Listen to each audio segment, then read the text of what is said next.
ये तो बख्शा बख्शाया था। हदीस का मफहूम है, जिसने मुसलमान के लिए हथियार बनाया, जंग के लिए, इस्लाम की दिफा के लिए हथियार बनाया, बनाने वाला भी बख्शा बख्शाया और लेके जाने वाला भी और चलाने वाला भी। ये तो अल्हम्दुलिल्लाह मेरे और आपके दुआ का मोहताज नहीं है, ये अल्लाह के हुक्म से बख्शा बख्शाया है। अगर एक दिन जनाजा लेट करवा देते तो मैं कहता पूरा पाकिस्तान हर कोने कोने से बंदा यहाँ पहुँच जाते। अस्सलाम वालेकुम। इस वक्त मैं मौजूद हूँ डॉक्टर अब्दुल कदीर खां की कब्र मुबारक के पास।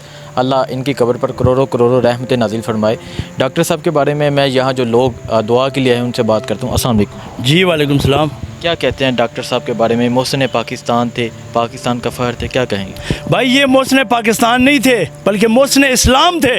जब इसने एटमी बम धमाका बनाया, उसके बाद क्या हुआ? एटम बम बनाने के बाद क्या हुआ? तमाम दुनिया के इस्लामी ममालिक जो है वो खुशी से झूम उठे कि हमारा जो मुसलमान मुल्क है वो एटमी पावर बन चुका है। मैं बदकिस्मती से कह रहा हूँ कि इस मुल्क के पाकिस्तान में ज़िंदा बंदे की कोई इज़्ज़त नहीं है, कोई वैल्यू नहीं है, कोई उसे पूछता भी नहीं था।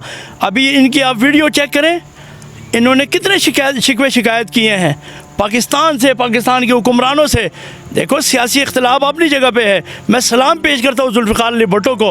वो दो काम मुल्क पाकिस्तान और इस्लाम के लिए ऐसे कर गया, ताहयात उनकी कब्र अल्लाह रोशन करेगा। और ये जो शख्स सोया हुआ है यहाँ पे, ये तो बख्शा बख्शाया था। हदीस का मफहूम है, जिसने मुसलमान के लिए हथियार बनाया, जंग के लिए, इस्लाम की दिफा के लिए हथियार बनाया, बनाने वाला भी बख्शा बख्शाया और लेके जाने वाला भी और चलाने वाला भी। ये तो अल्हम्दुलिल्लाह मेरे और आपके दुआ का मोहताज नहीं है, ये अल्लाह के हुक्म से बख्शा बख्शाया है। मगर मुझे रोना आता है इन हुक्मरानों पे, इन लोगों पे रोना आता है। जब इंसान दुनिया से चले जाता है तो तब इसकी कदर और कीमत उठती है। ज़िंदा लोगों को आप नज़रबंद करते हैं, कैद और सलाख्तों के पीछे डालते हैं, ये अब देते हैं। हमारा मुल्क जो दुश्मन मुल्क है हमारा, उन्होंने अपने एटमी सियासतदान के साथ क्या किया? उसे सदर बनाया अपने मुल्क का। हमने क्या किया? अब देखें ना, आपके सामने किसी से कोई ढकी छुपी बात नहीं है। आज ये मनो मिट्टी नीचे से सच्ची जगह पे हमारी सुन रहा है। ये अल्हम्दुलिल्लाह ये शहीद है, ये सुन रहा है हमारी। और इसने जो शिकवे शिकायत किए थे हमसे, हमारे मुल्क से, हमारे मुल्क के लोगों से, वो किसी से ढके छुपे नहीं है। अंधा जो भी अच्छी सीट पे बैठा हुआ है, पाकिस्तान और मुल्क की खिदमत कर रहा है, वो इनको देख के ना मायूस हो जाएगा। अगर आज मुल्क पाकिस्तान में डॉक्टर कदीर की इज़्ज़त नहीं थी तो मेरी क्या होगी और आपकी क्या होगी? जिसने मुल्क को एक एटमी क़ुव्वत से नवाजा और पूरी दुनिया में पाकिस्तान का बोलबाला किया। आपके पास था क्या? बताए ना, आपके पास क्या था?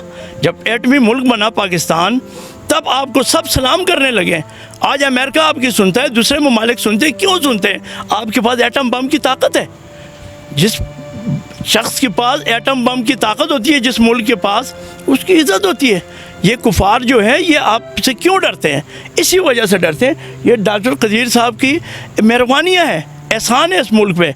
मैं यहाँ पे मलिक साहब आए हैं, इनको खुशामदीद कहता हूँ और इनसे दरख्वास्त करता हूँ कि ये भी इधर मेरे पास आए हैं ज़रा माइक पे। तो ये क्या हो रहा है पाकिस्तान के अंदर? जो ज़िंदा शख्स हो उसकी कोई कदर वैल्यू नहीं है, जो मर जाए उसके लिए वाह वाह। ये नहीं होना चाहिए। हमें ज़िंदा बंदे की कदर करनी चाहिए, उसको क्रेडिट देना चाहिए, उसकी जो काबिलियत है उसको उजागर करना चाहिए। अब देखें ना दूसरे मुल्कों में जहाँ पे तालीमी इदारों का इफ्तिदा होता है, वहाँ के जो रिटायर तालीमी इदारे से रिटायर होता है उससे इफ्तिदा कराते हैं। यहाँ पे क्या होता है अब देख रहे हैं सारा दिन ना। डॉक्टर साहब के बारे में बताएं। डॉक्टर साहब की वजह से हम दुश्मन की आंखों में आंखें डाल के बात कर लेते हैं। डॉक्टर साहब की वजह से हम दुश्मन की धमकियों को हंसी में उड़ा देते हैं। डॉक्टर साहब का जो इस मुल्क के लिए कारनामा है, डॉक्टर साहब की जो इस मुल्क के लिए खदमात हैं, क्या कहेंगे? हम इसके एहसान नहीं चुका सकते हैं जी। अल्लाह इनकी कब्र को मनवर करें जी। अल्लाह इनके वो जान भी, ये जान तो इसका जैसा था आपने देख लिया। अगर अल्लाह रब्बुल इज़्ज़त इसको तमाम दुनिया और आखिरत की खुशियों से नवाजे जी, और इनके लिए जन्नत के 8 दरवाज़े खोल दे जी। आज हमारा सर फ़ख्र से बुलंद है। क्यों है? हमारा मुल्क एटमी पावर बन चुका है। अगर इन चोर लोगों पे होता, ये तो पाकिस्तान से लेके जाने वाले, ये दे के गया जी। ये आपके मुल्क को दे के गया, लेके नहीं गया, दे के गया। आज देखें ना इसने कौन सा बैंक बैलेंस बनाया जी, कौन से महल बनाए हैं, कौन से बाहर के मुल्कों पे जायदादें बनाई है। आपकी इसके हालात तो आपके सामने थे, बीमारी के हालात भी सामने थे, मौत तक आपको पता ही है सारा कुछ। देखें ना, माँ दोबारा ऐसे बैठे नहीं जमेगी। मगर हमें कदर करनी चाहिए। अगर कदर नहीं करेंगे, जो अच्छे ओहदों पे बैठे हैं वो लोग मायूस हो जाएंगे। वो ये सोचेंगे कि आज डॉक्टर कदीर के ये हालात हैं तो हमारा क्या है। वो चोरी भी करेंगे, वो लूटमार करेंगे, वो करप्शन करेंगे, वो आपके खैरख्वाह नहीं बनेंगे। अगर हमने इन जैसों को सलूट ना पेश किया ज़िंदगी में तो खुदा की कसम वो लोग हमसे मायूस हो जाएंगे। वो ईमानदारी नहीं करेंगे, वो इनके हालात देखेंगे कि इन्होंने मुल्क को एटमी पावर बना के गए, एटमी ताकत दी। इनके साथ क्या हुआ? नज़रबंद, जेल है जी, क्या हुआ? कौन से बंदे ने इसका ज़िंदगी में पूछा? आज मर गया तो हर बंदा आके टीवी पे जनाब अपने गीत गाता है। लोग समझदार हैं, आवाम समझदार है इनसे। ठीक जी, यहाँ काफ़ी लोग मौजूद हैं, उनसे भी बात करते हैं। अस्सलाम वालेकुम जी, अस्सलाम वालेकुम जी। अच्छा सर, आप क्या कहते हैं डॉक्टर साहब की खिदमत के बारे में? डॉक्टर साहब ने जो इस मुल्क के लिए उनकी खिदमत है, क्या कहेंगे?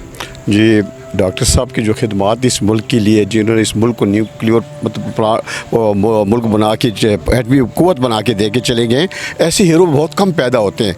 ये मोहसिन पाकिस्तान थे, इनसे हमारी 22 करोड़ आवाम मोहब्बत करती है। आज इसका हालत देख के हमें बहुत अफसोस और बड़ा दुख होता है कि ऐसी शख्सियत जिसने इस मुल्क के लिए इतनी बड़ी कुर्बानियाँ दी हैं, जिससे इतने बड़े इनके लिए जो मतलब की डिमांड की गई, इन्होंने उसको ठुकराया सिर्फ इस मुल्क की खातिर। आज अगर इस पाकिस्तान की कौम 22 करोड़ आवाम सर उठा के जी रही है तो इस मसले पाकिस्तान की वजह से। बाकी हम किसी को ये नहीं कहते, जो भी इस पाकिस्तान के लिए खिदमत हैं इस शख्सियत के हैं।